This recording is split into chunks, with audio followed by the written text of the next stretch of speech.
On this episode of Travelogue, come with us to experience the beauty of Daocheng. We'll get our hands dirty helping the locals and check out the old home of one of Cam's most mysterious families. We'll get a taste of the unique culture in Xiangcheng, watch llamas in a heated debate, and visit an ancient lamassery built inside a cave in the mountains. So sit back and enjoy the next exciting 30 minutes.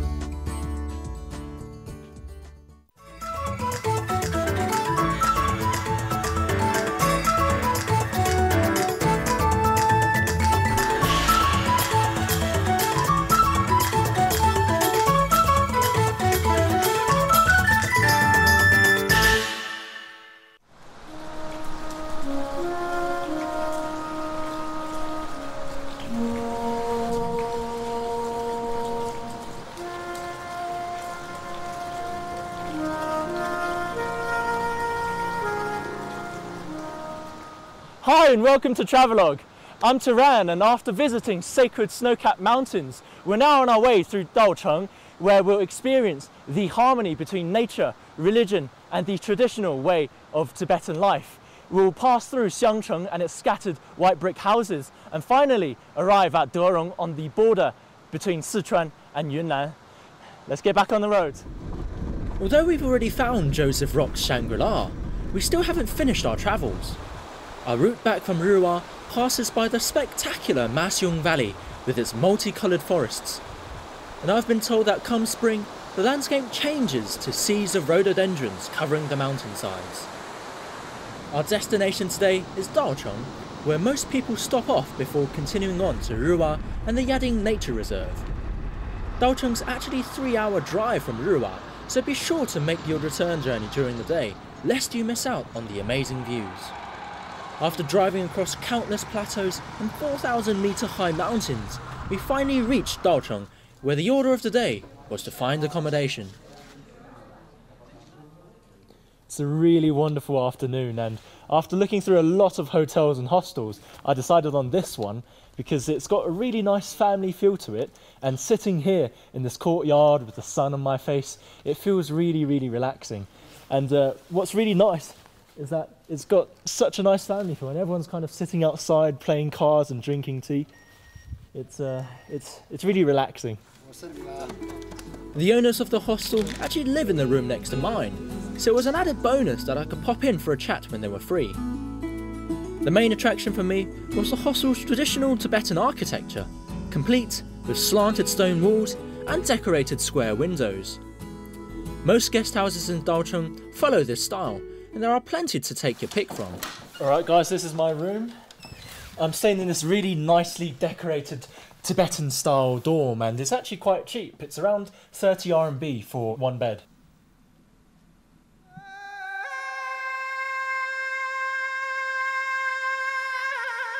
The next morning, we struggled out of bed at 5 AM as we'd heard the sunrise over Sula village is one of Daocheng's most unmissable events.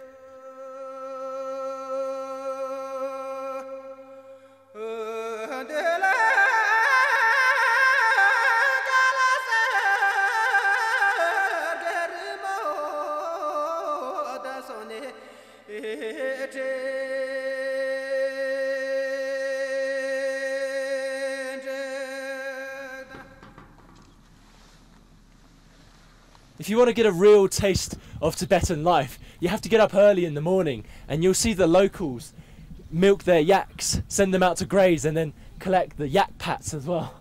Yeah. Though it's not the most pleasant thing to look at, yak dung is very important for Tibetans. It's used as fuel for their fires, allowing them to cook, boil water and keep warm. So she's now separating out this huge pile of yak pat, and I've got my brick of dried yak pat at the ready, and once she's finished I'm going to start flattening them as well.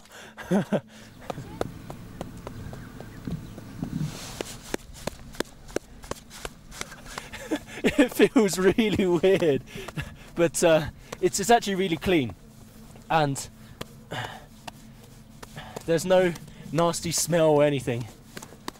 It's hard work.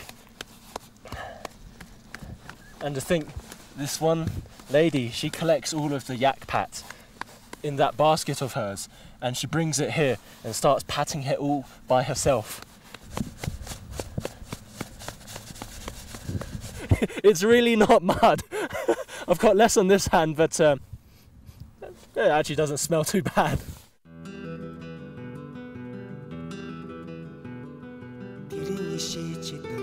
Seeing my diligence, my new friend invited me to join her for butter tea with her family. Villagers here are very welcoming and will often invite people to their homes.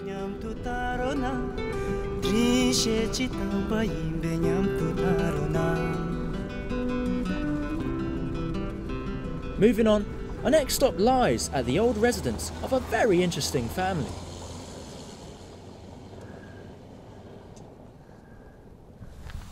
The locals tell me that that huge poplar tree over there was the first poplar tree in Daocheng, and that all the other poplar trees you see around you are the seeds of this one. Let's go look. Folklore says the founder of the family here was a living Buddha. After returning from his spiritual wanderings, he planted his walking stick made of poplar into the soil. From this grew a huge poplar tree, the first in Daocheng and the mother of all the poplars here.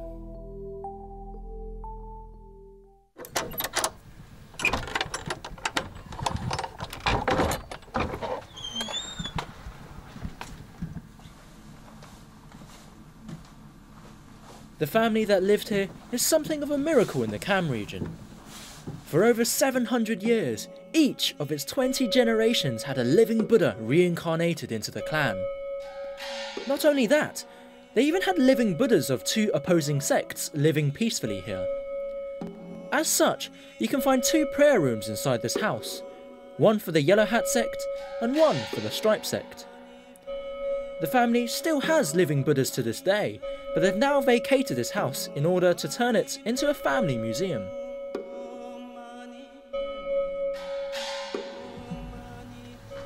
I found this old Buddhist sutra tablet lying around, and I don't know how old this is, but just feeling all the rivets and the lettering, it feels incredible. It's like I've found some kind of old treasure, and I can just imagine how many centuries, how many generations worth of living Buddhas might have read the same sutra as well.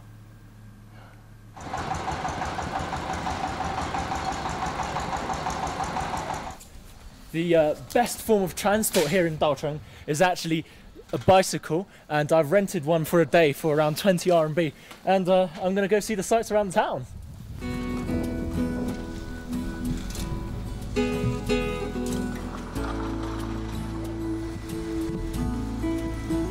Even though I'm at quite high altitude, this bicycle ride is really, really relaxing. I've got the sun shining on my right side of my face.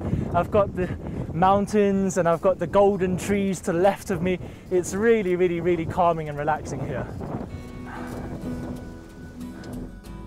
As fun as it is to cruise around on your bike, do remember to take it slow, as the air here is still quite thin. Regardless, if the exercise doesn't take your breath away, I'm sure the scenery definitely will. I've cycled for 1.5 hours and I finally reached the Bampu Lamasery, which is the biggest here in Daocheng and belongs to the Kagyupa sect, the white sect. Let's go inside. Almost everyone in Daocheng follows Buddhism, and there are several lamaseries here within easy reach. However, I've come to Bangpo Lamasery as I've yet to visit one belonging to the white sect. This establishment was built towards the end of the 12th century and is purportedly the oldest lamasery in Daocheng.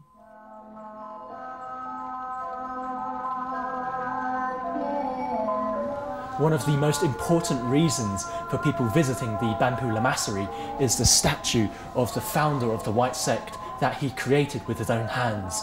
Remember, when you're visiting, you must take off your shoes. This statue is of the Karmapa Dusum Khenpa, one of the founders of the Kagyu sect.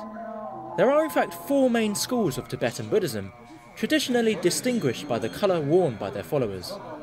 As such, the Kagyu sect is also known as the white sect for the white robe their founder wore while meditating. This group is particularly mysterious, as its teachings are passed down orally, so the relationship between teacher and student is highly stressed. But that's not all. I've been told this lamassery holds something else that's also very dear to its followers.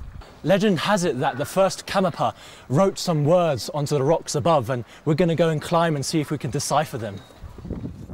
来，咱们走吧。爬上，你先走，你先走，我不知道路。Few people have actually climbed up to read the Karmapa's words, and fewer have understood them as they're written in old Tibetan script. However, I wanted to see for myself what was written there, and see if my guide could make heads or tails of them.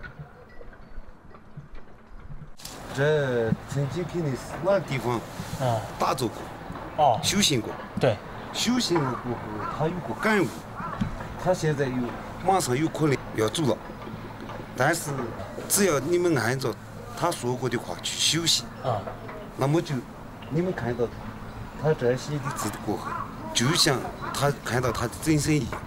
哦，这个意思。这大概是这样意思。哦，那这底下还写了一些东西哈。这底下是。Legends say that Dusum Khyentse ceased his religious wanderings here. With the blood from his own nose, he wrote onto the rocks above that he travelled all across the Kham region, and that this place was the most beautiful. Although I couldn't find those words in the end, all you have to do is look around you, and you'll also find yourself slowly falling in love with Dalchung's beauty.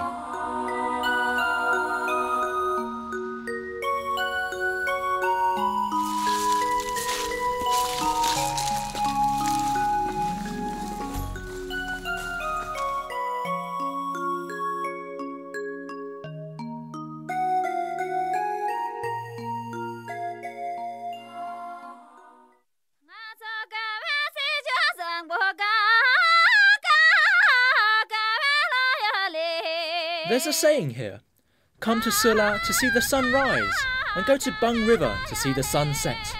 And what better way is there to finish off the day sightseeing than by visiting a natural hot spring? I've had a very long day's worth of cycling around, and I'm going to treat myself to this Rubuchaka hot spring, which is around a 20-minute ride outside of town. I'll see you in a bit. It may not look like it, but the water here supplies every single household in Dalchong. There are many family-run bathhouses in Rubuchaka,